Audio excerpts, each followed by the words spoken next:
banyak baik baru. Dia banyak baik pak. Oke ini tu. Baik pak. Kau mau ke dia ber. Kau baik không? Baik pak. Baik pak. Bác chỉ thấy gì là?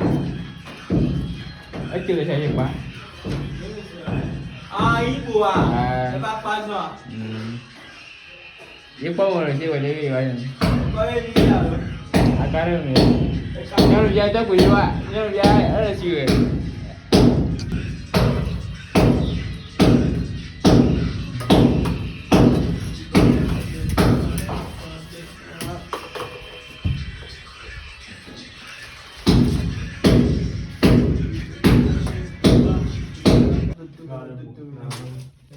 Adul je guju.